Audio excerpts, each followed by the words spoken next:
business lead and the co-founder of ABL's Successful Leadership Program, the CEO of U, and he's also a Dean of School of Management in John F. Kennedy, and Chairman of the Board of First Metropolitan Credit Union and Regional Manager of Better Homes and Gardens Real Estate and other positions as well. And one thing interesting is he's the author of 9 books. I think we have a few right here. Haven't read any of them, so this one's really interesting. And he's spoken of companies like Chevron, Boeing, GM, and State Farm. So aside from that, let's give it up for Michael. Thank you for coming. Thank you, Daniel. And him off the stage. Good spot, Keith. Yep. All right. So everyone has the PowerPoint slides, except Daniel in the back there, but imagine how it is. So scroll past the introduction. You've got pictures of my books there. Let's go to the first slide, which is what is DEI. And by the way, let me just tell you, I'm a 5th generation Chinese American. My great-great-grandfather came to the United States in 1868. So I'm as American as anybody. I don't speak any Chinese. Thanks to the California public school system, I speak Spanish. You do? So doesn't do me a lot of good with Chinese clients. But anyways, let's talk about what DEI is. For the last, 30 years, I have been training big companies like Chevron and Boeing, General Motors, you name it, about diversity, equity, and inclusion, DEI.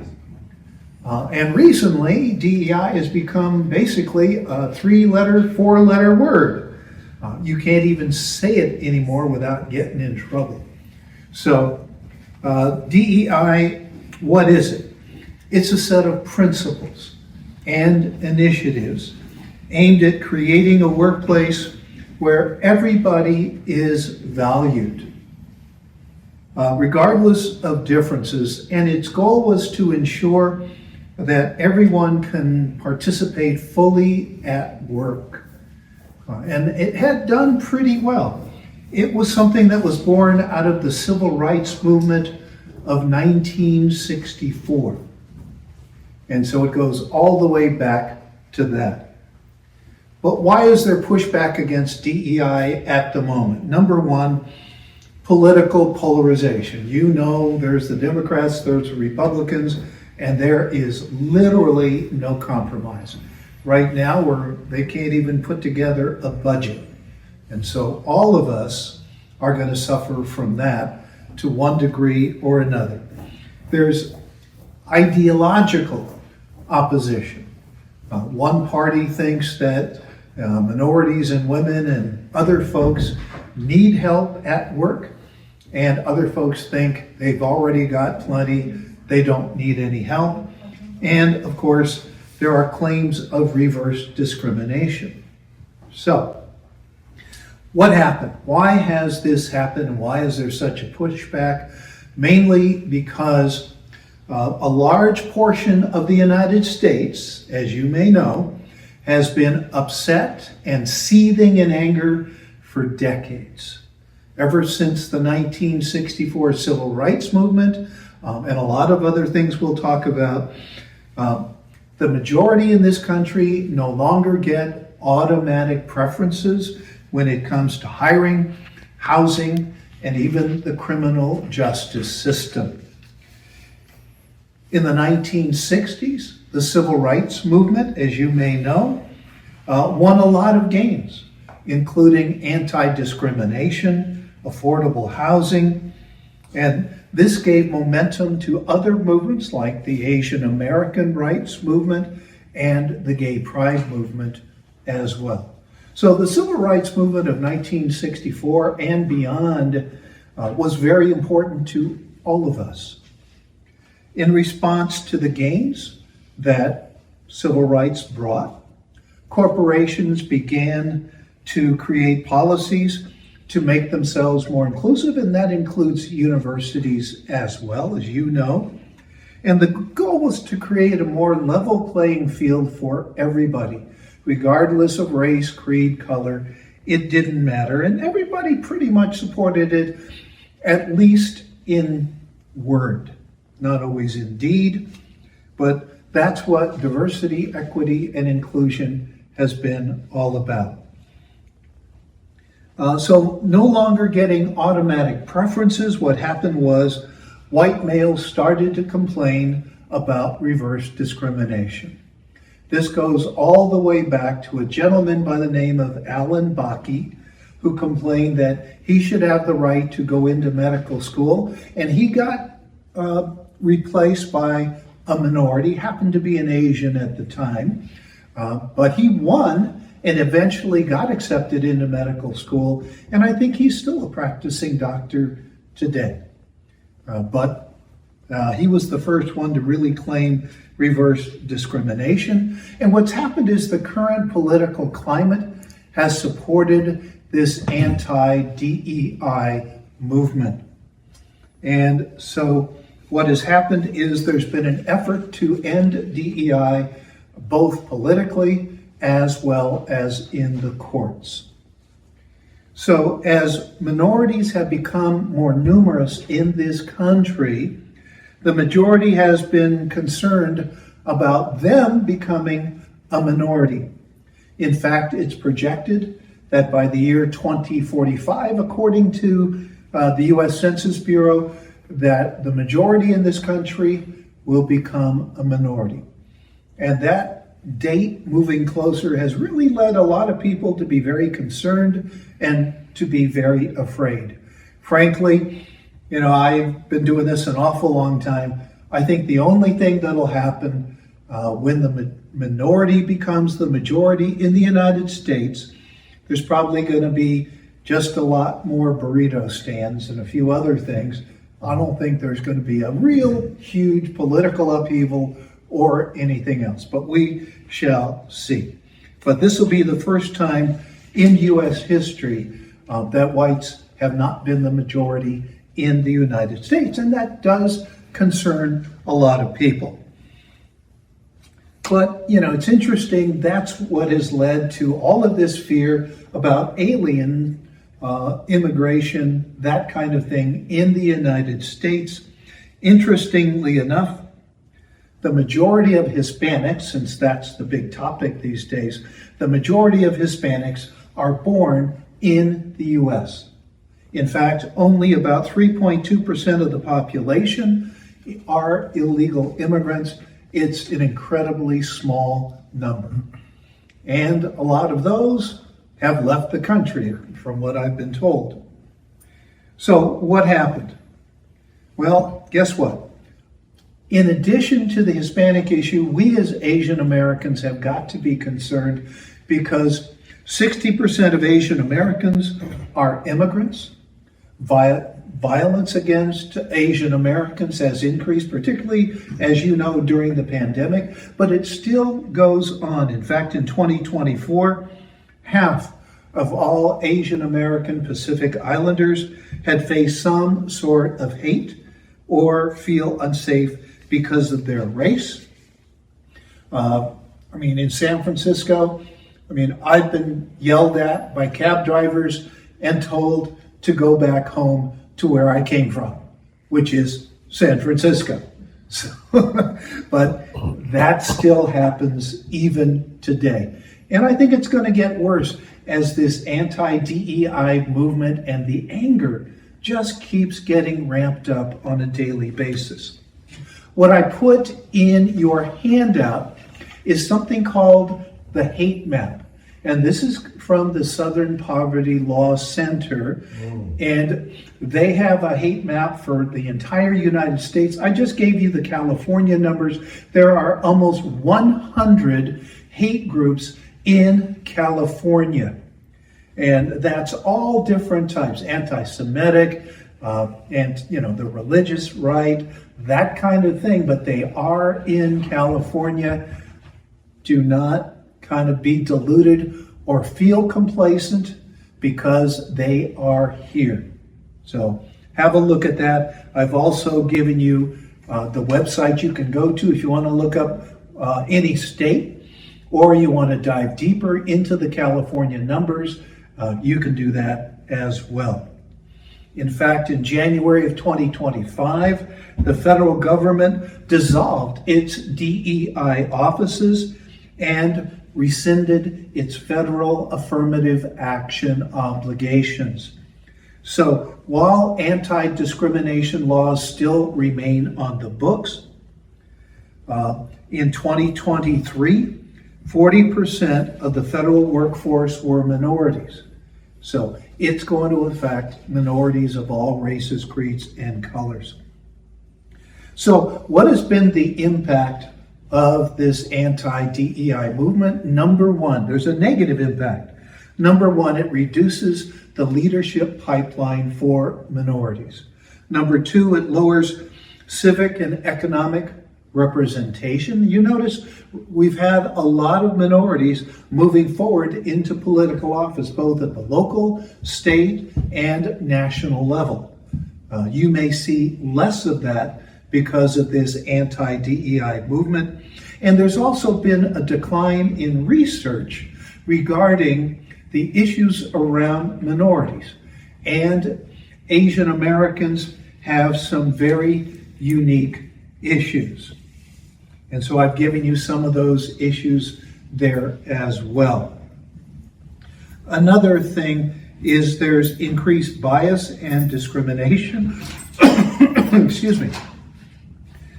Because DEI programs used to include a lot of training and other kinds of things which I used to provide all over the country. Nowadays, people are afraid to have this come on out. Hi, welcome. Keith, can you make sure they get the presentation? I can email it to them. Oh, I'm using. John can do it. All right, so DEI programs used to include training and other kinds of things, which I used to provide, and the removal of those safeguards could lead to increased discrimination, as well as a more hostile and less welcoming attitude in the workplace for everybody, but particularly Asian Americans. We'll talk about why Asians in particular. One of the issues, if there is a lack of research around DEI, is mental health. And Asian Americans have unique issues when it comes to mental health, particularly when it comes to isolation and feeling isolated at work, because studies show that Asian Americans are the most likely group to feel alienated at work. And obviously this leads to feelings of despair, loneliness, and it doesn't lead to very good work outcomes. AAPI's report lower rates of mental health issues than the general population. But as we all know, this could be because of underreporting. In the Asian community, if you have mental health issues, what does it generally mean? What does your family say? Get over it. Yeah, get over it. You should be able to deal with yourself and never tell anybody that you're feeling depressed or anything else. Why? It brings shame on your family. And so generally as Asians, we don't talk about, if we've got depression, you never talk about it. My father said, just pull yourself up by your bootstraps and keep moving forward. And I know we've all heard something similar to that, but it's a little known fact, and I've given this to you in the handout, that in 2022, suicide was the leading cause of death of AAPIs 14 to 25 years old. Leading cause of death of our young people, and half of all of Asian youth reported moderate to severe depression. And there's a lot of pressure, especially if you're Asian American. Am I Asian? Am I American? Where do I fit in? Can I speak Chinese at work? And guess what? Right now, there's a big movement of speaking English only at work. Even at lunch, if you're in the workplace, they discourage you speaking your own language because, quote unquote, people are afraid that you're talking about them. So this anti-DEI movement is having wide-ranging impacts on all of us. Yes, Daniel? What if I want to learn Chinese? If you want to learn Chinese, good. Do it on your own time, but don't be practicing at work. I mean, in some places right now, it's not everywhere, but I've heard it, you've heard it, this could be coming. And one of the things that's going to happen if there's less diversity in the workplace, studies show that diverse workplaces have better outcomes, better problem solving, because if we all think the same way, you don't get very many good solutions. But if we have a diversity of opinions and ideas, we get more ways to solve difficult problems.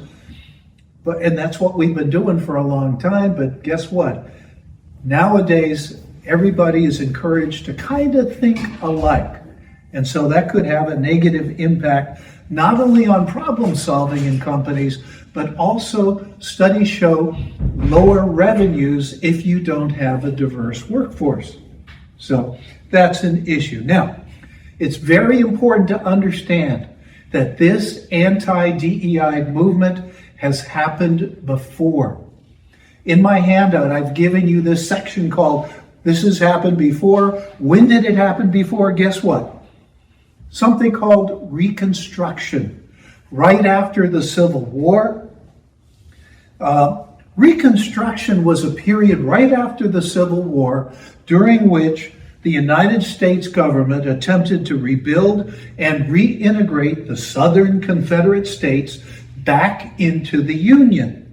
So this involved major political, social, and economic changes concerning the status of the former African American slaves. So, you know, in the South, obviously, slaves were not even considered, people. They were considered property. And so this was a major change right after the Civil War called Reconstruction. And during that time, there were a number of major pieces of legislation.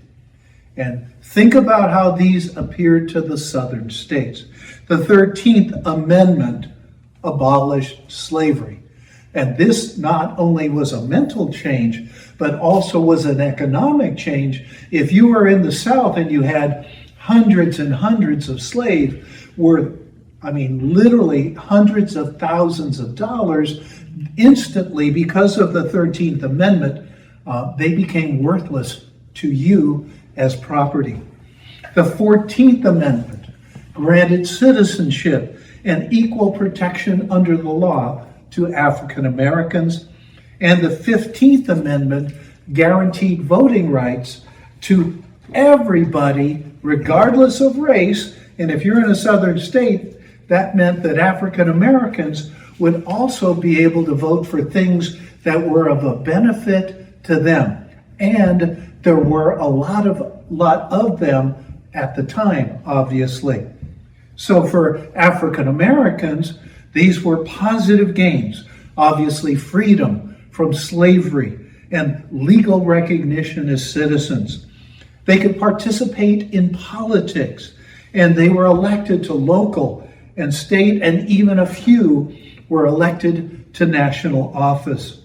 And of course, they established black churches, black schools, and black communities. But there was a backlash against Reconstruction. Number one thing that came up was the rise of white supremacist groups like the Ku Klux Klan, and there were many others. And if you look at the hate map, you'll see today there are many anti-minority groups out there. There were implementation of black codes that maintained white supremacy, and later they were replaced by the Jim Crow laws, which restricted the freedoms of African Americans. And then in 1877, federal troops were withdrawn from the southern states, and this ended Reconstruction and led to violence against African Americans and lynchings, as you probably know. There was also political suppression. After the withdrawal of Southern troops, the Democrats, and the Democrats have not always been liberal, right after Reconstruction, Southern Democrats regained control of state governments, and they began rolling back all of the Reconstruction policies that they could. They introduced laws like poll taxes. And if you wanted to vote, you had to be literate. You had to pass a literacy test. They had complex voting registration requirements, which basically barred most African Americans from voting. Does this sound a little familiar? We have that going on today in many of the southern states. So the Jim Crow laws enforced racial segregation in all public facilities, schools, and transportation. And in 1896, the Supreme Court upheld the principle of separate but equal. So, yeah, you're equal, but we're just going to make you separate. So it legitimized racial segregation in schools, on buses, everywhere. And folks, African Americans were not the only ones. Asians, Hispanics, any minority were subject to these segregation laws. My aunt had to sit in the back of the bus for colored people when she went on buses, trains. She had to go to black-only accommodations, and she could only eat at black-owned restaurants. So it affected us as well. So do recognize that this could happen again. So think about it. I don't want to be an alarmist, but things are looking very familiar a lot of these things are sounding very familiar.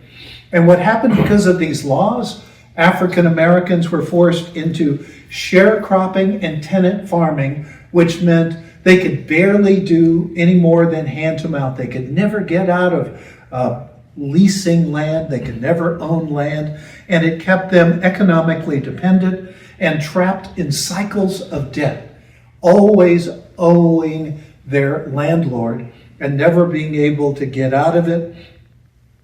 And today, as a result of these laws, even today, African Americans on average have, whites have 10 times the wealth of African Americans, even today. So those laws from the past still impact people even today. I don't know how you feel about reparations or anything else, but that you can see why people are asking for it, because it does affect people even today. I don't know how to do it fairly, but I can see some argument for it. In 1964, as you probably know, the Civil Rights Act was passed. Barely, by the way. Many of us don't realize it just barely squeaked by Congress, and it was aimed at preventing workplace discrimination based on race. You need to know that 31% of all Americans opposed the Civil Rights Act, and 66% of white Southerners opposed the Civil Rights Act. So you can see, it didn't pass by a huge majority. And we're seeing some of that coming back today. So the reason why we're here, though, that's our background. If there is no more DEI, no more affirmative action, and we don't know what it's going to look like yet, but we know for sure DEI is a forbidden word. You can't even say it anymore. But if there's any kind of affirmative action, we'll see. But how can you move forward if there is no more affirmative action? Here's some of the things you can do. Number one, look for and build mentorship at work. Some of your workplaces have official mentoring programs. Many do not. It's a lot of work. It takes a lot of money to put mentorship programs together. But you can put together your own. You can ask somebody to mentor you and, hold you accountable. It's very important. And the other thing you want to look for is sponsorship. Someone above you who can kind of support you and make space for your voice. Very, very, very important to look for people who can support you at work. And they will if you ask. What's in it for them? Many people want to be able to see young people do well at work and others. Expand your networks, not only within your own company, but outside your company in meetings like this, but also within your company, go across different functions. My son works at Pinterest, and he's known throughout the company, not just within his own department. So he does very, very well because he's very cross-functional.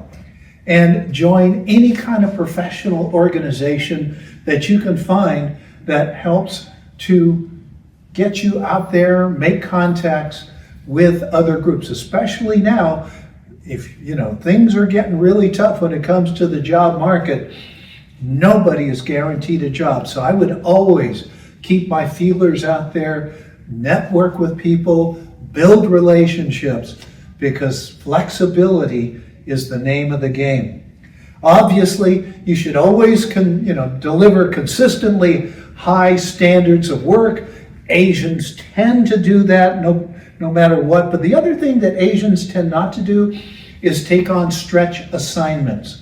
And look for things like being able to present at conferences and things like that. Asians, we tend to believe that if you work hard, keep your nose to the grindstone, guess what? You'll automatically be recognized and promoted. Not true. It won't happen. Because if you do good work and you don't take credit for it, somebody else will step up and take credit for your good work. So please take credit. And it's hard. Asians, we tend to not want to ring our own bell or pat ourselves on the back. You need to take credit for your work. If you have trouble with that, what I found helps me is I talk about my team and what we've done and give them credit. Guess what? You're also getting credit at the same time. So look for team accolades and things like that. The other thing you need to do is expand your skills. Again, flexibility is crucial, especially in this job market. You've got to look for ways to expand your skills. Get other certifications if you can. If you're not working right now, good time to get online and build up your knowledge bank. Anything that you think might be of help to you would be good for you. Showcase your value consistently. Let people know how hard you're working. We tend to believe that people know that we're here, that we're working hard. Share your calendar with other people. Show them what you're doing. Show them your successes. Let your manager know what you're doing. Make sure that people know what your goals are. If you want to move up within your organization, let people know that that's what you wanted to do. When I was the head of one of the schools of management at John F. Kennedy, I let people know that I would like to be a dean someday. And eventually when the dean left, she put my name into the hat, and I applied just like everybody else. It was a nationwide search, and eventually I did get the dean's job. But you can't assume that people automatically know. But always make your achievements known, again, by sharing your successes. Get as much leadership development as you possibly can. There's so much available out there. online, in person, and that kind of thing. And again, look for allies, people who can support you, people who can call out microaggressions against you. Many times people think that, what they do or say is fine. I have been asked, how come you speak such good English? And I tell them, it's because my family's been here since 1858. Wow. But it hurts because people look at us and don't assume that we're American. They assume that we're all foreign. And you may be, which is absolutely fine. Let them know, but they have no idea. The other thing you want to do is to own your own narrative and own your own branding. In real estate, one of the things that real estate companies like to do is give you their email address. And so you're going to take on their domain name. So you would be Shelley@ColdwellBanker.com. Well, if you ever want to leave Coldwell Banker, Shelley, what happens? All of your clients have Coldwell Bankers and they own your database. So be very careful what you do. Own your own branding. I'm always telling realtors, nobody cares what company you're with. They buy you as a realtor. And it's the same thing in any Fortune 100, Fortune 500 company. I mean, more than the company, they buy you. They will follow you wherever you go if you do a good job. The other thing you've got to do is recognize the stereotypes that impact us as Asian Americans in the workplace. One of the minority, the stereotypes is that we are the quote-unquote model minority. We are quiet. We are hardworking, and we don't riot. This was an answer to a couple of things. Number one, it started to come out after World War II when the United States wanted to be friendlier with our ally during World War II, China. And China said, hey, look, you intern Japanese Americans. How can you call yourselves, accepting and open and diverse? And so what we did was, and I'm talking about the media in America, we started putting out little articles like talking about how Japanese Americans after World War II, after their homes, after their businesses had been taken away, still ended up being successful by being hardworking. And this was in answer to African Americans who said, look, we want to have these rights as well. And what the media was saying was, well, if you work hard, be quiet, don't riot, you can have these things too.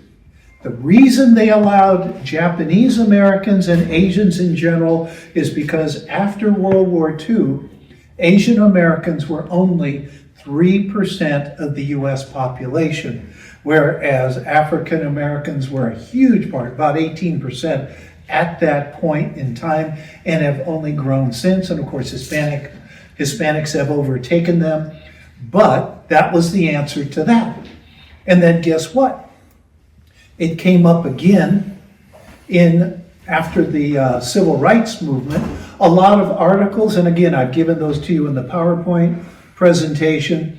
There were a couple of articles came out, talking about how quiet Asians were and how successful they were.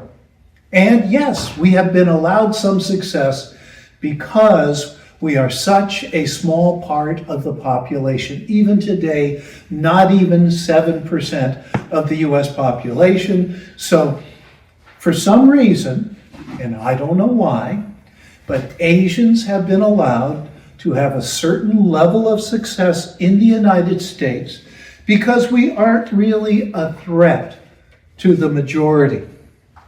But again, some of the other things you've got to deal with at work, the stereotypes is, we're high in competence, we're really good at our jobs, but we're low in warmth. In other words, we're not people.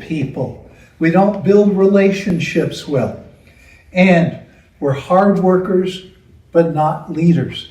This is why ABL and I and a couple of other people and John, we put together this program called the CEO of You. How long do we run that thing?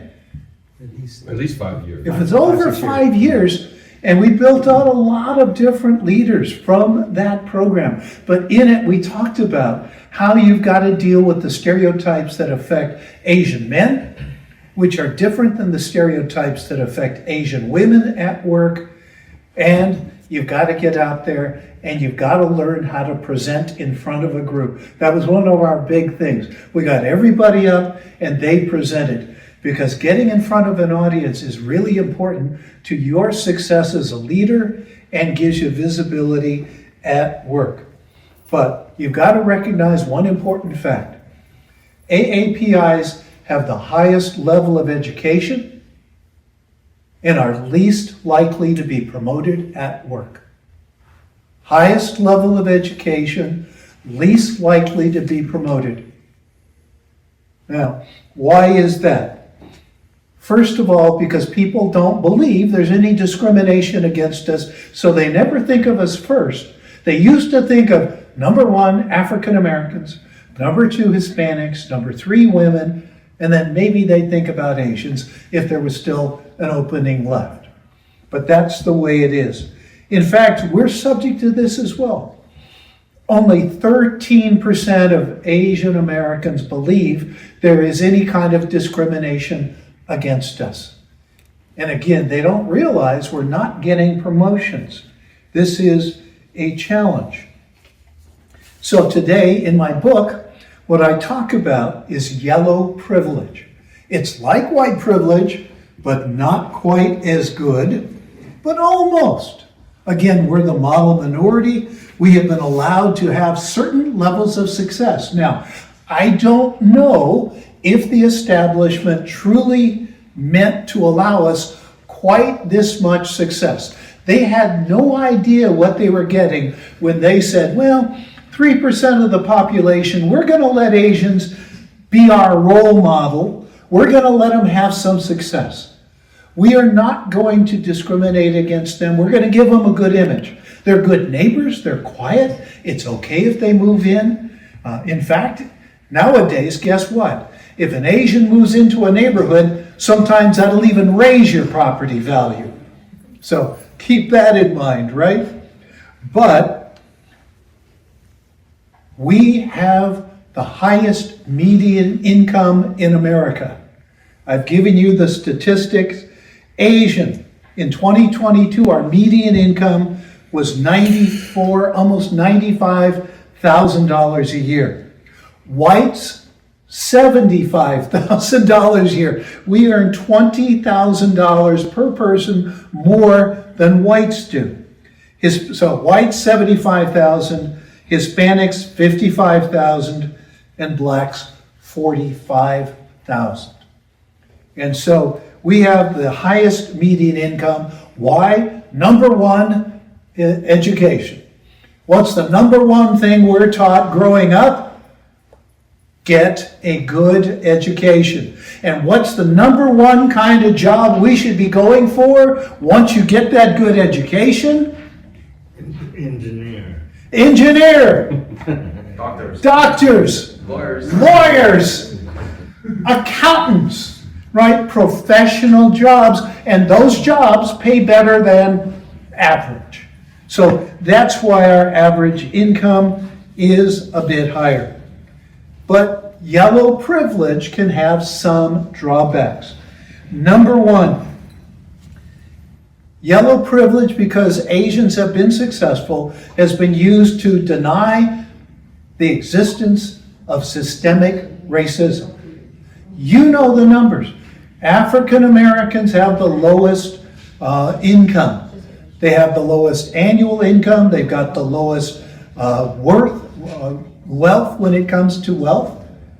And so, but we've been pointed to, they pointed us and say, look, there's no discrimination. Look at Asians. And so we're being used as a wedge against Hispanics, against African Americans. Why do you think during the pandemic, a lot of the people that were here in Chinatown assaulting Chinese people in Chinatown were black? Because people were saying, look, you weren't quiet like the Chinese. This is why you're not successful. That's why people are mad at us, because of these myths and images. So again, it's being used against us. The other thing you might want to do if you want to move forward is look for employer resource groups. So, do any of you have ERGs at work? You've got one, right? What is it an Asian group? Asian, I founded it. Okay, good. So, yeah, Jimmy was the founder of a large, like 600, 700 chapters. over 1,000. 1,000. Wow. So he's created the network of ERGs. That's not a thing. We were telling you it's not a nonprofit. Yeah. It's not a corporate, it's just a. Oh, okay. It's connecting Asian ERGs across different corporations. Which is great. Throughout North America. Yeah. And this is kind of a message that ERGs need to hear, you know. But it's if you've got ERGs, keep them going if you can. I have no idea what's going to happen, you know, but it isn't going to be pleasant. But, you know, what I would suggest you do is pretend like they used to be. ERGs used to be pretty much getting together and having Chinese food, Filipino food, whatever. And we'd celebrate Asian, Pacific Islander History Month, and that would be pretty much it. But I would fly under the radar, once in a while have some really good content. But the other thing you want to do is look for mentors amongst the group, you know, look for support groups, that kind of thing, because ERGs can be very important. The other thing is you've got to learn how to negotiate. I wrote a little book on that called Black Belt Negotiating. You need to be sharp when it comes, if you want to move up, if you want to increase your salary. One thing you want to do is research your market value. Number two is evaluate your total worth, not only when it comes to job title, but what else is negotiable. If a company isn't going to increase the salary, will they increase the time off? Will they increase other things like that? Company car, you name it. Look for other kinds of things, because salary isn't always the most important thing when it comes to compensation. And then define your target very clearly. Where do you want to go? Where do you want to move up to? What's your next step? And eventually beyond that, what's the next step past that? And then of course you want to set a really good walk-away point. What's the point at which you will say no and walk away? Very important to know that. Also recognize that this is a very unique environment. This is what I call the low hiring environment, right, Keith? It's tough out there right now. So please be very, very careful before you hit that walk-away point, but also upskill as much as you can. More Americans are out of work today than they have been since like 2010. So it's a tough market out there. So do keep working on your skills. And very important, just be strategic, do your job, but don't be quiet. Let people know what you're doing, not in a boasting way, but, you know, what have you accomplished? What have your teams accomplished?